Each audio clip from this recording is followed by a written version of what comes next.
Hi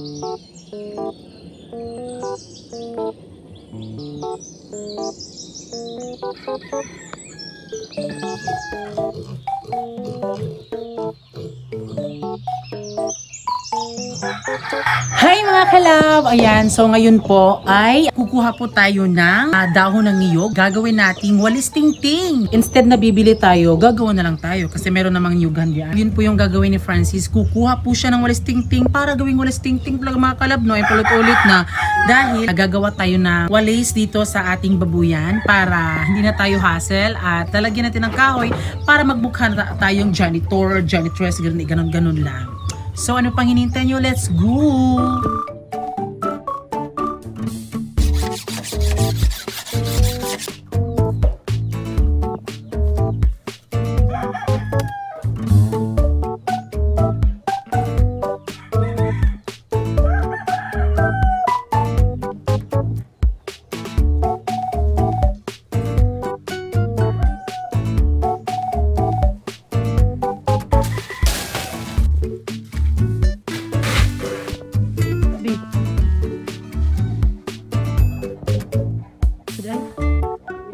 Lampinig? Duha lang yung nakuha namin mga kalab kasi may lampinig daw. Di, bumaba si Francis ng bigla kasi may lampinig daw. Sabi. So ayun mga kalab, dalawa lang yung nakuha natin kasi may lampinig sa Bisaya pa. Kinagat ako. Ha? Ito.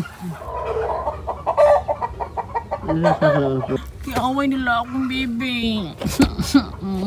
Kiaway nila akong baby.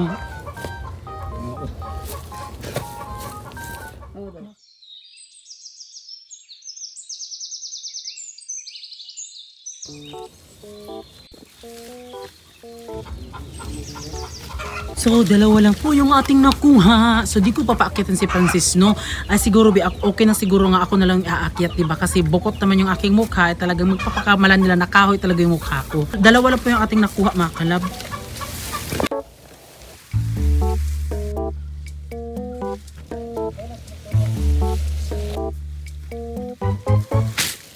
So yun mga kalab, medyo nakulangan tayo sa pagkuha ng niyog, dahon ng niyog. So ay doon lang tayo sa kabila para mas madami tayong gagawing walis tingting. Yung kukunin natin hindi bunga ng niyog ha, yung dahon ng niyog para malaman din nila mga kalab na hindi tayo mangnanakaw mga kalab. So ngayon tara.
So ayan mga kalab, ayun po nakakuha na po tayo ng lukay. So lukay po ito sa Bisaya. Lukay, but my mother's name is Lakay. Lukay and Lakay. So kailangan natin dito. So nakadepende po yan sa inyo kung kailangan nyo bang paglagay nito, tela, para pag gumagano'n kayo mga kalab, hindi po na ano dito yung ano, mag-itim-itim man siya din. Ayan. Pero ako mga kalab, dahil nakasanayan ko po, ayan, so maglalagay ako dito sa aking daliri. Ayun. Ayan na. So ayan, nakakamiss yung ganitong buhay mga kalab. Like, talagang ako mga kalab, proud na sasabihin ko sa inyo na ginagawa ko talaga ito. Kasi noon, nung andun pa kami tumira sa Carmen Agusan del Norte, talagang nagbebenta talaga kami ng walis tingting, binabagos namin, ayan, para magkapera kami.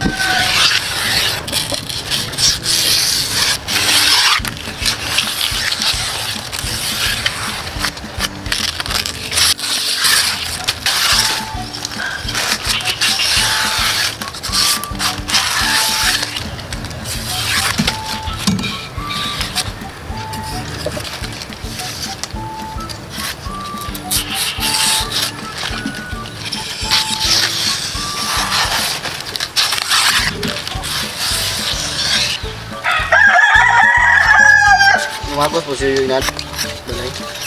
Silong. Kay kuan man ang balay kaning habog ba? Makakuha gid mi og kaning kuan. Lukay kay kuan man. Duol ra man sa mo ang lubi.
So ayan mga kalab, natapos na tayong magbagos at ito po sa akin mga kalab, ayan.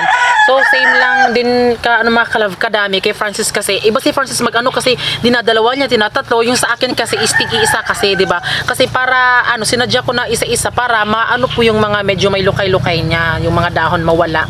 Pero kay Francis, iba po yung kay Francis, tignan niyo may natitira, tignan niyo mga kalab. Oo. May okay lang yan kasi at least may, okay sa akin. May walis tingting na tayo. So ito, ayan. So ito din po kay Giselle. Ayan. Ibibintang Giselle na piso lang. So ano natin to be? Tingnan nga, i-try nga natin. Oh, 'di ba? Sobrang dami na. Ayan. So di na tayo kailangan bumili ng walis tingting, no. Pwede tayong gumawa kung di lang tayo tamarin. Dalawahin natin yan, Be. Oo, dalawahin natin mga kalab para ito sa ating bakod, sa bahay natin. Ayan, at ito naman ay para din kay sa mga baboy natin, 'di ba?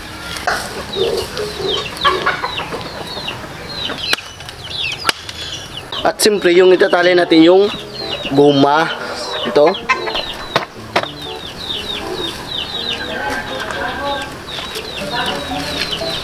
Ganun lang natin.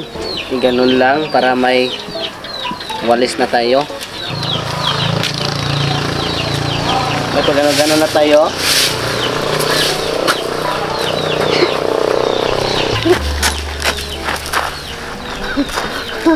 Ay, alam mo ba hindi ka pwedeng hindi ka maging bagay, maging witch. Dapat ako.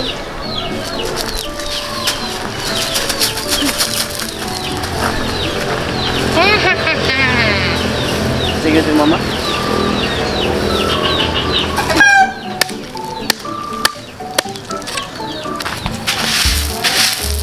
Yun.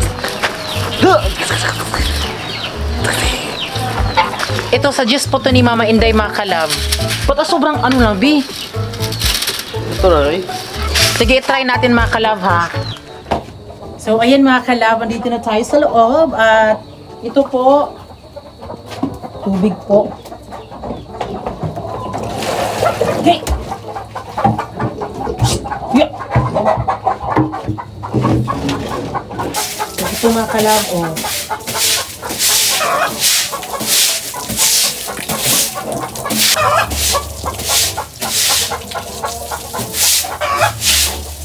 Ito sa labaw ganyan.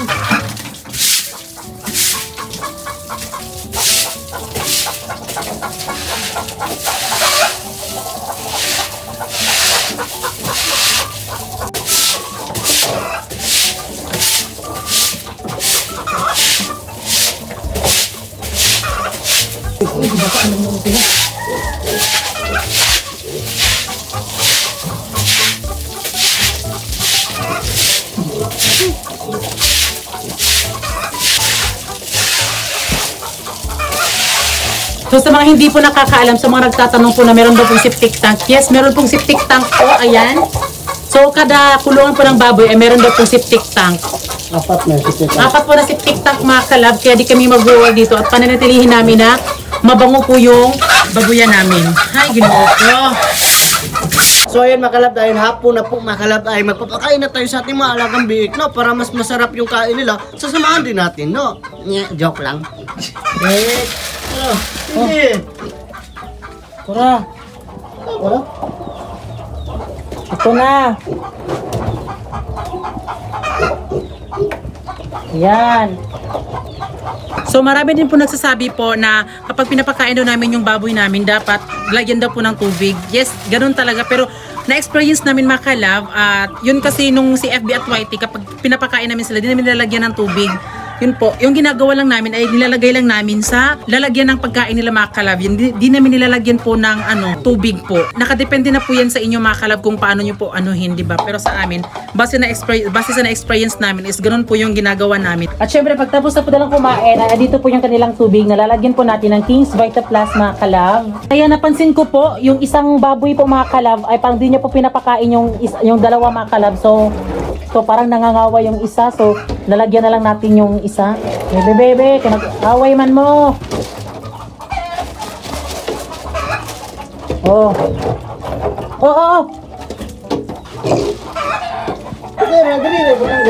Dali na sila. Yan. O, tignan nyo, inaaway yung isa. Yan. Kasi inaaway nung isa eh.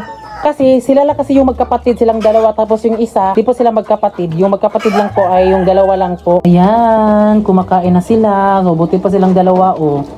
Di pa sila nag-ano. Pero itong isa, oh, inaaway niya talaga yung dalawa. Oh, ayan. Ito, nagpapahawak nagpapahawak itong pulkadat sa mga kalab. Nagpapahawak siya. Itong isa nga. Ay. Hindi siya nagpapahawak. Buti pa itong isa, oh.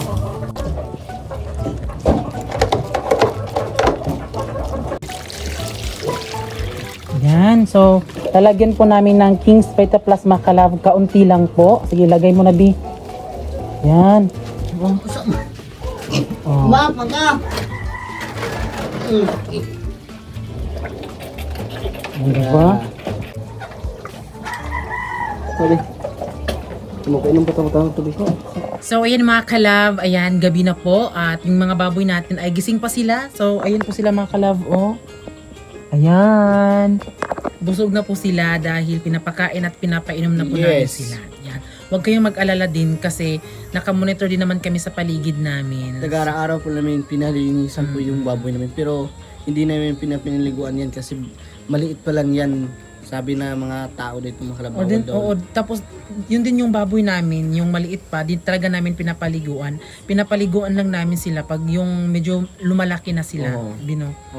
So ayan, dahil tapos na po yung araw natin at yun po yung gawa namin kanina, nagbagos og silhig para po meron tayong pang ano sa ating para may pangwalis tayo sa sahig sa ating kulungan. Kaya sana po na-enjoy po kayo sa vlog namin at syempre bago kayo umalis, please don't forget to subscribe our YouTube channel at kami ang Family Love Team. Nagsasabing dapat love lang! Sa tinuto